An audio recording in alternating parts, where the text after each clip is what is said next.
تو اس لیے تھوڑا سا پیراڈائم شفٹ کریں اپنی دعاؤں کا. دنیاوی چیزیں ملنی ہی ملنی ہیں، یہ اللہ کا وعدہ ہے. میرے ٹیچر کہا کرتے تھے کہ دنیا کا وعدہ ہے، آخرت کا وعدہ نہیں. دنیا کا وعدہ کافر سے بھی ہے، وہ بغیر دعا کے بھی اسے مل جاتی. نان مسلم آپ نے دیکھا ہے اللہ دیتے ہیں انہیں، جب وہ محنت کریں گے، ان اصولوں پہ چلیں گے، ڈسپلن رہیں گے، آنیسٹ رہیں گے، بالکل ملے گا. اور ملتا ہے. ویسٹ نے کتنی ترقی کی، ٹھیک ہے اچھی بات ہے انہوں نے ترقی کی، کیونکہ وہ ان رولز پہ چلے جو ترقی کے تھے تو اللہ نے دیا. لیکن ہدایت اور آخرت ہر ایک کے لیے نہیں ہے، اس لیے ہدایت کی دعا کیجئے. تو آج کا ٹاپک انشاءاللہ ہدایت ہے. تھنگز دیٹ میٹر میں ہدایت بہت میٹر کرتی ہے. ہمیں اپنے لیے، اپنی اولاد کے لیے 100 سال کا ویژن بنائیں کہ 100 سال بعد میں اپنے آپ کو کہاں دیکھتا ہوں.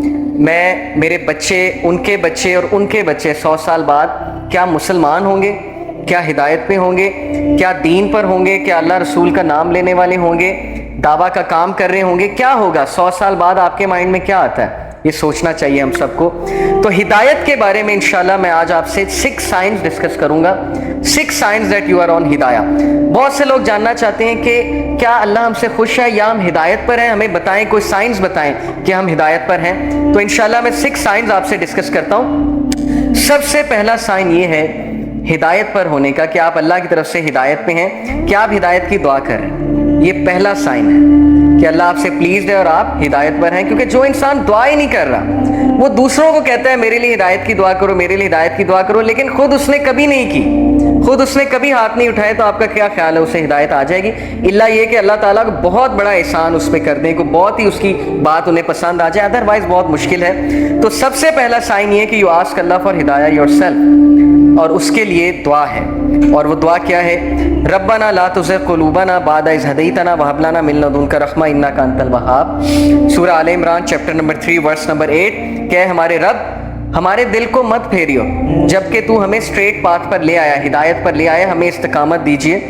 اور ہم تجھی سے مانگتے ہیں، بے شک تو ہی بانٹنے والا ہے، تو ہی اپنی رحمت دینے والا ہے. انک انت الوہاب، بے شک تو ہی سب کچھ بانٹنے والا، دینے والا ہے. تو یہ دعا استقامت کے لیے اور ہدایت مانگنے کے لیے بہت امپورٹنٹ ہے.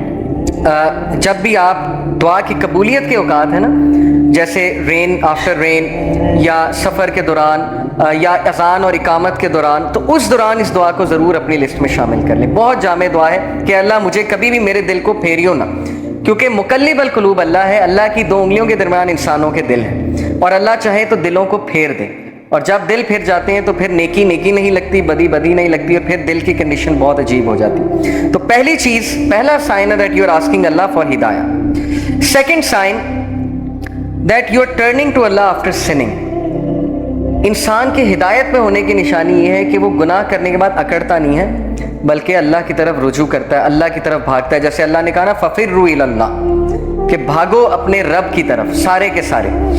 وہ آیت میں آپ کو سناتا ہوں، سورہ آل عمران کی ورس 135. وَالَّذِينَ إِذَا فَعَلُوا فَاحِشَةً أَوْ ظَلَمُوا أَنفُسَهُمْ ذَكَرُوا اللَّهَ وَالَّذِينَ إِذَا فَعَلُوا فَاحِشَةً when they commit an evil. جب یہ کوئی فحش کام کر بیٹھتے ہیں، کوئی گناہ کر بیٹھتے ہیں، اس سے ثابت ہوا کہ نیک لوگ سے بھی گناہ ہو جاتا ہے، ہر کوئی پھسل جاتا ہے.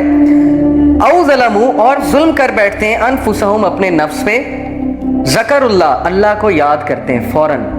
اللہ کو یاد کرنے سے مراد یہ ہائے اللہ، یا او اللہ، یا کچھ بھی، مطلب ایک دم منہ سے نکل جاتا ہے نا، اللہ کے لیے آہ نکل جاتی ہے. یا گناہ جب کرتے ہیں ایک دم سے اللہ یاد آ جاتا ہے کہ یہ میں نے کیا کر دیا، صرف یاد آنا، ذکر اللہ، اللہ کو یاد کرتے ہیں. فاستغفروا لذنوبہم، اور اللہ سے معافی مانگتے ہیں، اللہ سے رجوع کرتے ہیں کہ اللہ مجھے بچا لے، میں تباہی کی طرف جا رہا ہوں، مجھے اس چیز سے سیو کر لے. اللہ کو یاد کیا، اللہ سے استغفار کیا. وَمَن يَغْفِرُ الذُّنُوبَ إِلَّا اللَّهُ، اور کون ہے جو گناہوں کو معاف کر دے سوائے اللہ کے؟ کوئی نہیں ہے جو اللہ کے علاوہ گناہوں کو معاف کر سکتا ہے. وَلَمْ يُصِرُّوا عَلَى مَا فَعَلُوا وَهُمْ يَعْلَمُونَ، اور کون ہے جو اللہ کے علاوہ گناہوں کو معاف کر دے. اور پھر کہا کہ یہ گناہ کرنے کے بعد پرسسٹ نہیں کرتے، اس سے توبہ کرتے ہیں اور پوری کوشش کرتے ہیں کہ اس طرف واپس نہیں پلٹیں گے. اسی لیے ٹرو ریپینٹنس کی کنڈیشن میں آپ کو بتاؤں، اسکالر کہتے ہیں کہ ٹرو ریپینٹنس یہ ہے، اگر آپ نے دیکھنا ہے نا کہ آپ کی توبہ قبول ہوئی ہے کہ نہیں ہوئی ہے، تو یہ دیکھیں کہ آپ اس گناہ سے بچ رہے ہیں کہ نہیں بچ رہے ہیں. تو گناہ سے توبہ یہ نہیں ہے کہ گناہ کیا اور پھر توبہ کی اور پھر گناہ کیا. یعنی پلان کر کے توبہ کی اور پلان کر کے گناہ کیا. یہ پلاننگ والا جو کام ہے یہ خطرناک ہے. باقی یہ کہ انسان پھسل جاتا ہے بار بار بھی، وہ بھی میں آپ کو ایک حدیث سناتا ہوں، بٹ کنڈیشن یہ ہے کہ سچے دل سے توبہ. ان ابن عباس رضی اللہ تعالیٰ عنہ عن النبی صلی اللہ علیہ وسلم قال ما من عبد مؤمن الا وله ذنب يعتاده الفینۃ بعد الفینۃ او ذنب هو مقیم. ابن عباس رضی اللہ عنہ سے مروی ہے کہ نبی اکرم صلی اللہ علیہ وسلم نے فرمایا there is no believing servant but that he has a sin he habitually commits from time to time. انسانوں میں بہت سے انسان ایسے ہیں جو ہیبیچول ہو جاتے ہیں ایک گناہ کے، بار بار کرتے ہیں، پھسلتے ہیں، بار بار توبہ کرتے ہیں، پھر وہی گناہ بار بار کرتے ہیں. او ذنب هو مقیم علیہ لا یفارق حتی یفارق الدنیا. He habitually commits from time to time or a sin abiding over him that he does not abandon until he departs from the world. وہ گناہ وہ ریپیٹ کرتا رہتا ہے کیونکہ اس گناہ سے وہ ٹیسٹ کیا جا رہا ہے، وہ اپنی بیسٹ ٹرائی کر رہا ہے لیکن somehow وہ بار بار پھسل رہا ہے. کتنا ہوپ ہے دیکھیں اس حدیث میں. ان المؤمن خلق مفتنا توابا نسیا اذا ذکر ذکر. اور پھر نبی صلی اللہ علیہ وسلم نے ہیومن نیچر بتائی. Verily the believer، بے شک ایک مومن was created to be tested، test کرنے کے لیے بنایا گیا ہے. repenting and forgetful if he is reminded he will remember. اس حدیث میں ایکسکیوز نہیں ہے گناہ کرنے کا. بہت سے لوگ اس حدیث کو نا ایز این ایکسکیوز لے لیں گے کہ دیکھو یہاں لکھا ہے وہ گناہ سے ٹیسٹ کیا جا رہا ہے تو گناہ کیے جاؤ. نہیں، اصل بات یہ ہے جو اینڈ میں الفاظ ہیں کہ بلیور کو ٹیسٹ کیا جاتا ہے کسی سن سے. دیکھیں سن سے کیا مراد ہے؟ آج کے دور میں یوتھ کو کس چیز سے ٹیسٹ کیا جا رہا ہے؟ اللہ کو پتہ ہے کہ ہم اس دور کا حصہ ہیں، اللہ کو پتہ ہے انٹرنیٹ پہ کیا ہے، اللہ کو پتہ ہے یوٹیوب پہ کیا ہے، فیس بک پہ کیا ہے، کیا فتنہ ہے اس نوجوان نسل کے لیے. اور اوپر سے شادیاں بھی نہیں جلدی ہوتی، پھر کو ایجوکیشن الگ ہے، یونیورسٹیز کا ماحول الگ ہے. اللہ کو سب پتہ ہے. تو اللہ تعالیٰ ہم سب کو ٹیسٹ کر رہا ہے. اور عمر رضی اللہ عنہ کا میں ایک قول آپ کو سناتا ہوں کہ وہ یہ کہتے ہیں کہ اللہ تعالیٰ تقوی کے لیے انسانوں کو ٹیسٹ کرتا ہے. جیسے سورہ حجرات میں نا کہ ان المؤمنون، تقوی کے حوالے سے جو آیت ہے میرے ذہن سے اچانک نکل گئی کہ بے شک اللہ مومنین کو تقوی کے لیے ٹیسٹ کر رہا ہے. تو یہ ہم سب کا تقوی کا ٹیسٹ ہو رہا ہے کہ تمہارے پاس اپرچونٹی کھلی ہے، انسٹاگرام ہے، فیس بک ہے، سب کچھ ہے. اب اپنے جوہر دکھاؤ، اب اپنے وہ اندر کے اس ہیرو کو جگاؤ، اپنے نفس پہ قابو کر کے دکھاؤ اور اللہ تعالیٰ ریوارڈ کرنے والا.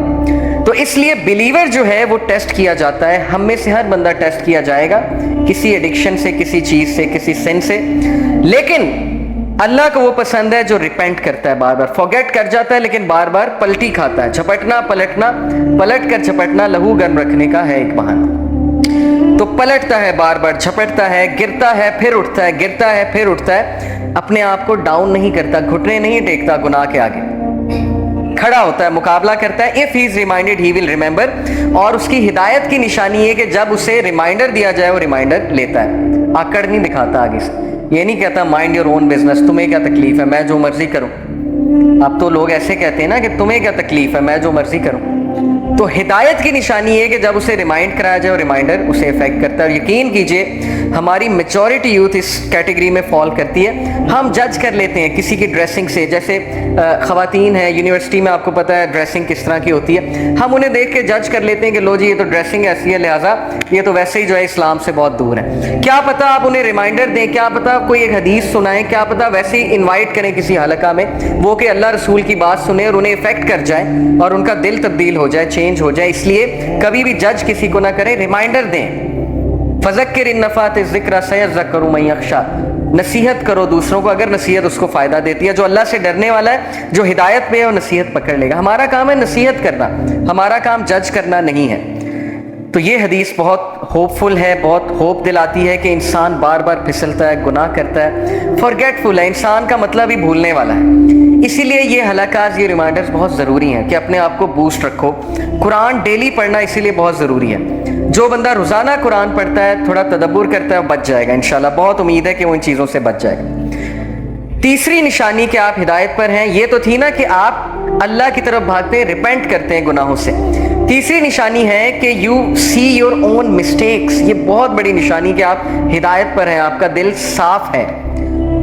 اپنی مسٹیک دیکھنے سے کیا مراد ہے؟ ہم سب دوسروں کی مسٹیکس تو دیکھتے ہیں، دوسروں سے تو بہت شکایت کرتے ہیں. کیا ہمیں اپنی غلطیاں نظر آ رہی ہیں؟ کیا ہمیں اپنی خامیاں نظر آ رہی ہیں؟ اپنی خامیاں نظر آنا بہت بڑی بلیسنگ ہے، اور یہ اللہ کی طرف سے نشانی ہے کہ اللہ آپ کو پسند کرتا ہے، اس لیے اللہ تعالیٰ آپ کو آپ کی خامیاں دکھاتا ہے کہ آپ کریکٹ کریں، ریفائن ہو، امپروو ہو اور مزید بہتر بن جائیں۔ اسی لیے دیکھیں اللہ ہمیں ایسی سچویشن میں ڈالتا ہے جہاں ہماری خامیاں ایکسپوز ہوں۔ وہ ایک کوٹ ہے نا بڑا زبردست کہ اگر آپ کے ارد گرد صرف ایسے لوگ ہیں نا جو آپ کی تعریف ہی کرتے ہیں تو اس کا مطلب آپ گرو نہیں کر رہے۔ اگر آپ کا کوئی ایسا دوست نہیں ہے نا جو آپ کو آپ کی خامیاں نہیں بتاتا یا آپ کو آپ کے گریبان میں نہیں کبھی کبھی جھانکنے پہ مجبور کرتا، تو اس کا مطلب کہ آپ کی فرینڈ شپ جو ہے وہ صرف مٹیریلسٹک پرپس کے لیے، کیونکہ سنسیئر دوست ہمیشہ آپ کو کریکٹ کرے گا۔